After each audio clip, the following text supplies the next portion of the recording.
Jack, have you thought about what you're going to do with your reward money? Vanya asked, as the students all patiently waited in line to pass the security checkpoint and enter school. Honestly, I haven't given it much thought, Jack shrugged, as he shifted awkwardly in place. It was true. Despite an 8-way split, one for each member of the group, as well as 3 more shares for the home and business, he had a lot of spending money. Alora says I need to decorate my room, but I haven't had a good look at what I can buy yet. True, you have been in that hot tub most of the time. The tuner shrugged, before giving him a coy grin. Not that I've been complaining. How are you feeling? Still a bit off, but better, Jack admitted. The time in the waters of the hot tub, blessed with the lesser life stones sitting on the bottom, has served to soothe his wounds and slow the maladies he had picked up during the run, but he was not yet completely cured.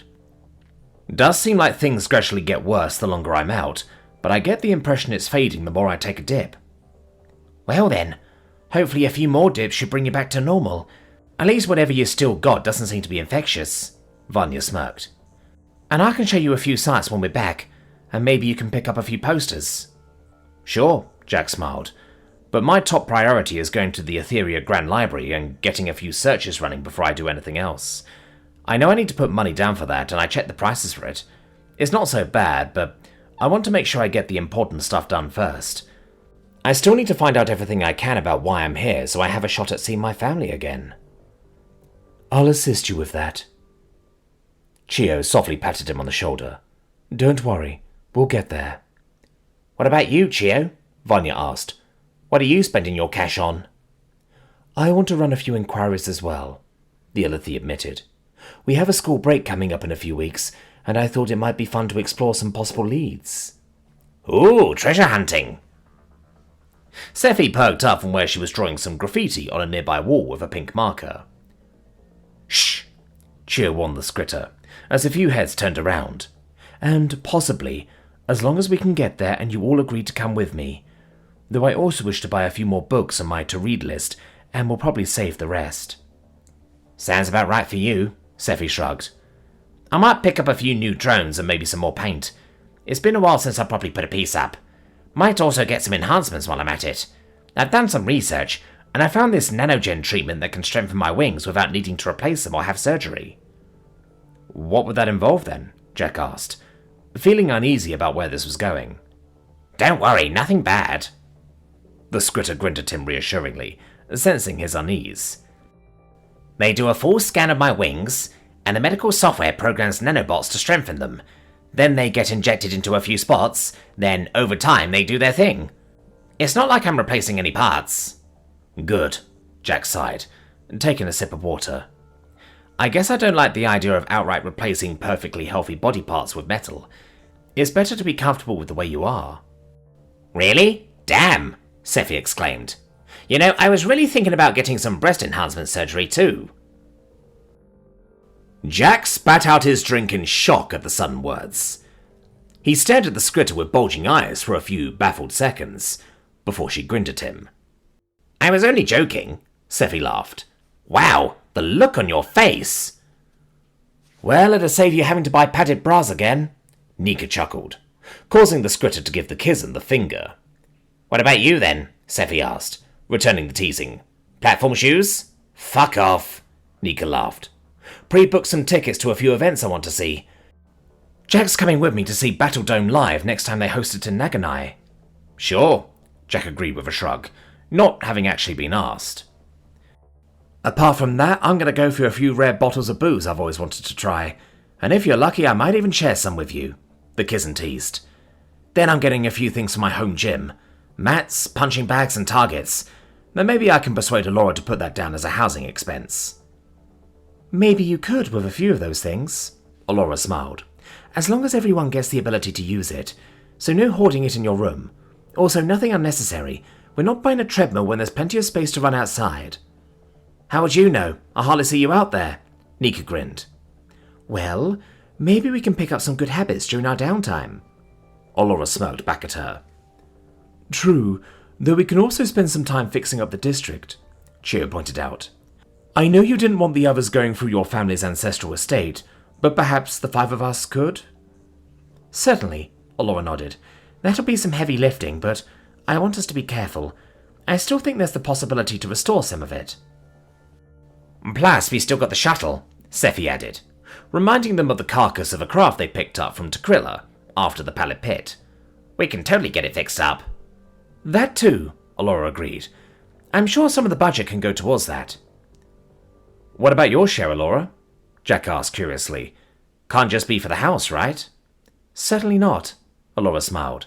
I'll likely see if I can pick up some rare plants I can cultivate. Some artwork too, and maybe some new shoes, and maybe some... Alright, maybe I shouldn't have asked that, Jack thought to himself, upon hearing the typical girly girl answer from the Eladri. Well, I guess we've all earned it. He finally chuckled, the moment he heard Allura come to the end of her extensive fashion list. Even Dante got something. Yes, he got a collar of protection, Allura confirmed.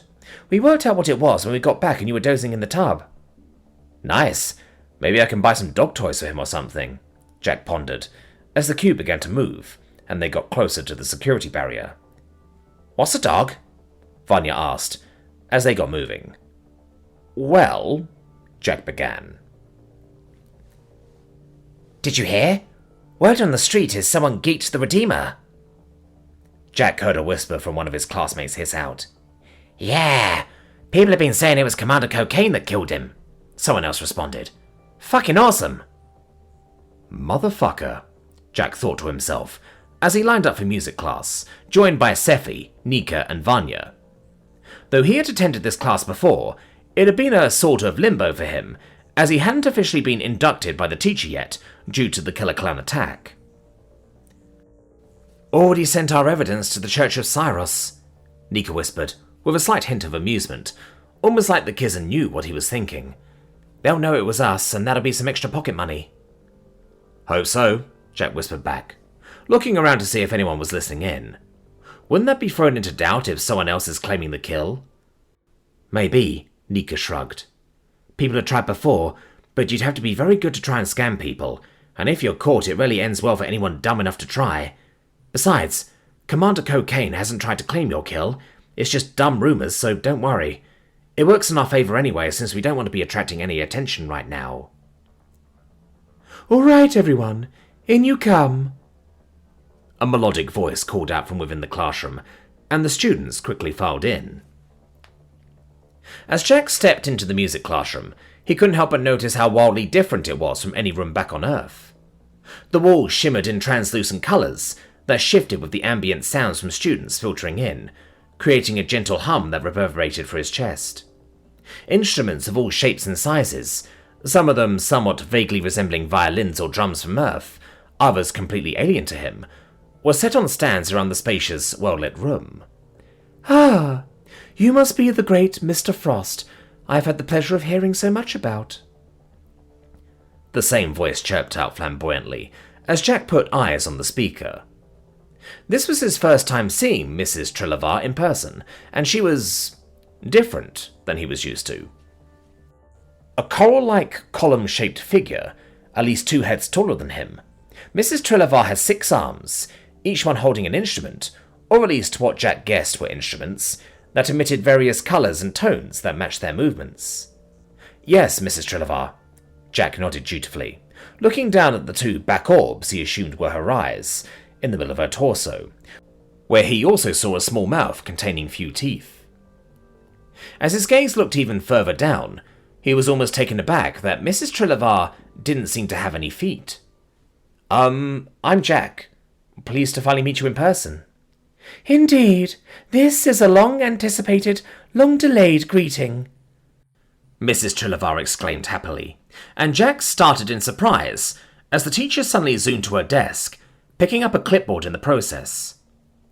Getting a good view of it, Jack noticed that her lower half was some kind of hard, fleshy, spherical foot that was covered by her lower torso as a partial sheath, the foot quickly rolling as she zipped back.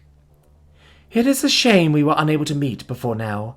Sadly, I was a casualty of the latest Killer Clown attack.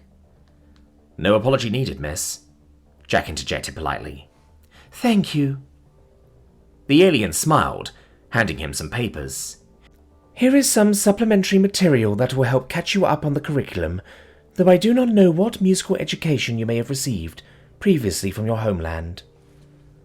I can read sheet music, though I don't know if that translates well here, Jack admitted. Much of musical theory where I'm from is traditional, and a lot of what we covered was the history of it, so I guess I'm coming in here as a complete noob. I see. The teacher nodded, which was literally a tipping motion with their entire body. Have you any experience in playing a musical instrument? Yes, Jack nodded. I played something called a trumpet for a time. It's a metal contraption that I blow into, like a horn. Ah, I see, Mrs. Trillevar chirped in amusement. Well, we have such instruments here, though I do not know if they are configured for your biology. Certainly we shall try and discover your calling among them, though if they are lacking, I am sure I can find something suitable for your twin manipulators. Okay, Jack began. Then a thought came to him. So, how does this class work? What kind of things are expected of me? For now, just follow along as you can. This one shall begin with an introduction to several disciplines, followed by a practical session with the instruments, where I will endeavour to match your spirit with an instrument that calls to you. Sure. Jack nodded politely, having not understood the teacher at all, as she motioned for him to take a seat with the others. Welcome, young harmonics. Mrs. Trillevar's voice rang out to address them all, once they were all seated. As you likely know from your other lessons, we have a new presence among us, from a species with music that has travelled far from the world of his ancestors. Jack, the human. Welcome. Jack nodded dutifully, though inside felt annoyed at being put on the spot like that, as several heads turned to look at him, despite most of his fellow students having gotten used to him already. Today, Mrs. Trillevar began, as she turned to address everybody else with an air of showmanship. We shall explore 3 of our core disciplines. They are empathetic resonance, temporal imprinting, and tactile harmonics. The teacher paused for a moment, as she allowed her words to sink in before continuing. Now, who can tell me about empathic resonance? Jack didn't raise his hand, not having a clue about any of this. Previously, their lessons had been covered by a substitute teacher, who simply got them to read out of a textbook, but none of that had covered whatever was being taught now. Alora raised her hand, and Mrs. Trillevar indicated for her to answer, with a gesture of one of her arms. Empathic resonance is when we align our emotions with sound, the Eladri dutifully answered. With certain instruments, it creates different tones if we feel, for example, joy, sorrow, or even anger. Huh? Jack thought to himself. He hadn't heard anything like that in his music lessons back home, and he did kind of play an instrument. At least whenever his mother had forced him to practice, instead of playing video games. Excellent. Mrs. Trillevar nodded, as she held out a hand holding what looked like some kind of orb, concentrating for a moment, before a gentle, soothing hum filled the air, as the walls of the classroom shifted to a warm yellow, almost like sunlight. We resonate with our feelings, making the music change with us. Now, who can tell us about temporal imprinting? Vanya raised her hand. Isn't it similar to empathic resonance, where you're channeling a memory or experience, rather than an emotion? Yes, though that is quite a basic way of putting it. Mrs. Trillevar nodded. By imprinting, we can layer music with complex thoughts, like recalling a moment in time. The teacher held up the orb again, and this time a sad, haunting note emerged. He thought he saw flashes in the corner of his eye of flames and destruction of the city. He blinked, stunned, as the images disappeared. That is the power of temporal imprinting, Mrs. Trillevar spoke up. A single note can carry lifetimes if played correctly. Now, tactile harmonics? Nobody answered, though the teacher didn't appear bothered by this, as she didn't pick on anyone. Well, perhaps I should rephrase, for the term is merely a scientific way of explaining the physicality of playing an instrument. This could be the tapping of a drum, the strumming of a string, or the blowing of a horn, to give you some examples. In the case of my fallery, she motioned to the orb, the tactile harmonic involved is psionic in nature, so I manipulate it with my mind. Combining this with empathic resonance and temporal imprinting, we can make some wonderful music that transcends the physical.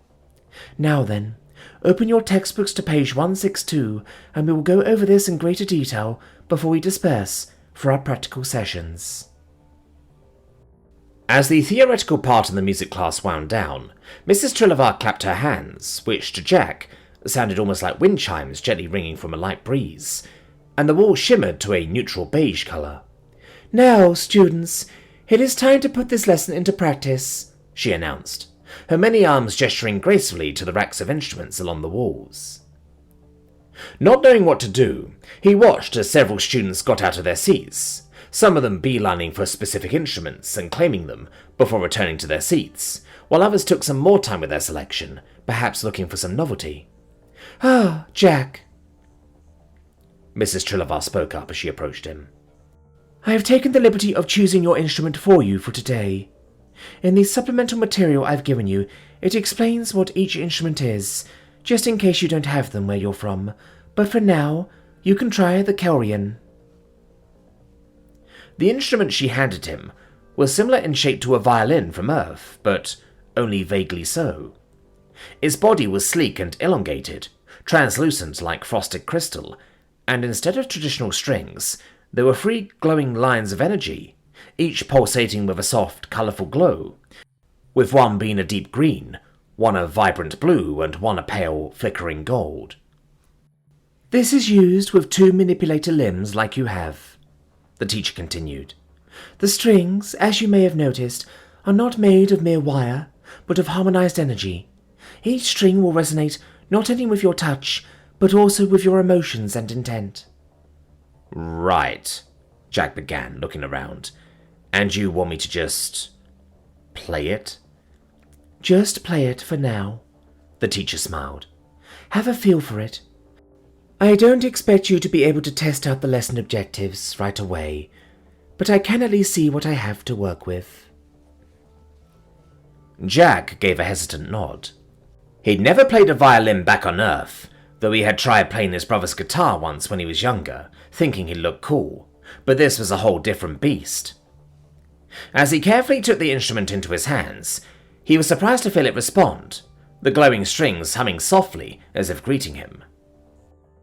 The instrument was light, almost weightless, yet it felt warm against his skin, as if it had a life of its own. "Begin slowly," the teacher advised him. "Feel the Kelrian. It will not sing for you if you force it, but it will respond if you let it flow through you."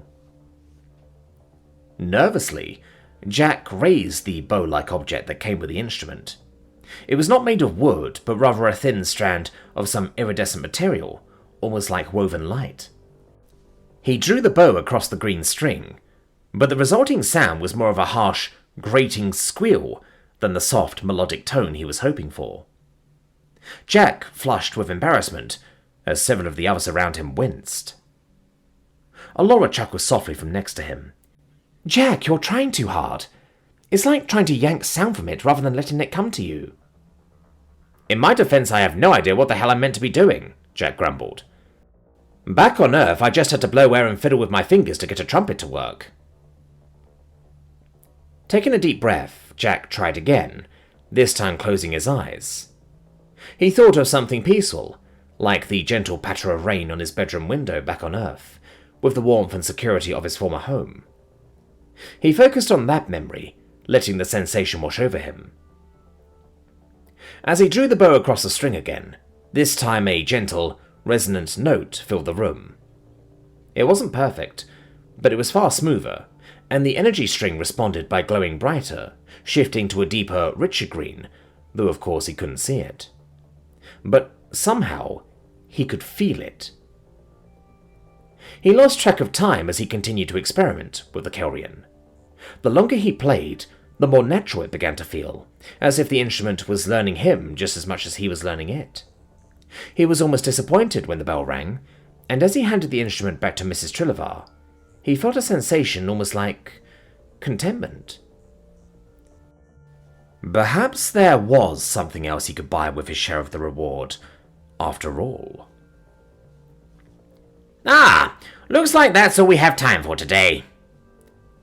Mr. Sparrow perked up as they heard the school bell ring at the end of their history lesson, which also marked the end of the school week.